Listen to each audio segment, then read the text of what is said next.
தைராய்டுனா நமக்கு பெரும்பாலும் நமக்கு முன்னாடி தெரிஞ்சது எல்லாரும் மைண்டுக்கு ஒன்னா தைராய்டுனா இங்க தொண்டையில வந்து வீக்கம் இருக்கும் அப்படின்னு.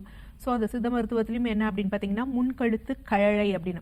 யூஸ்வலா வந்து பாத்தீங்கன்னா நம்ம ஐவகை நிலங்கள் பார்ப்போம் பாத்தீங்களா, அந்த நிலங்கள்ல வந்து யூஸ்வலா நெய்தல் நிலத்துல கடல் சார்ந்த நிலங்கள்ல வந்து பாத்தீங்கன்னா உங்களுக்கு என்ன இருக்கும் அப்படின்னா ஒவ்வொரு நிலத்திற்குரிய இறைவன் யாரு, உணவு என்ன, தொழில் என்ன அப்படின்னு பாக்குறப்ப அங்க என்ன வகையான நோய்கள் வரும் அப்படிங்கிறப்ப முன்கழுத்து கழலை அப்படிங்கிறது யாருக்கு இருக்கும் அப்படின்னு பாத்தீங்கன்னா குறிஞ்சி நிலத்துல இருக்கிறவங்களுக்கு, மலை மற்றும் மலை சார்ந்த நிலங்கள்ல இருக்கவங்களுக்கு இருக்கும். ஏன்னா அங்க வந்து என்ன அப்படின்னு பாத்தீங்கன்னா மலை சார்ந்த நிலங்கள்ல நிறைய வந்து இப்ப கீழே நம்மள மாதிரி இருக்கிறவங்க மருத நிலத்திலயோ இல்ல நெய்தல் நிலத்திலயோ இருக்கிறவங்க வந்து கடல் காற்று இதை எடுப்போம், அதை சார்ந்த உணவுகள் பக்கத்துல இருக்கிறத நம்ம எடுப்போம். ஸோ அந்த மாதிரி எடுக்கும் பொழுது என்னன்னா நமக்கு அந்த அயோடின் அப்படிங்கக்கூடியது இயற்கையாகவே நமக்கு காற்றின் வழியாகவும் உணவின் வழியாகவும் கிடைத்திரும். ஆனா இந்த குறிஞ்சி மலை சார்ந்த நிலங்கள்ல இருப்பவர்களுக்கு அது கிடைக்காது.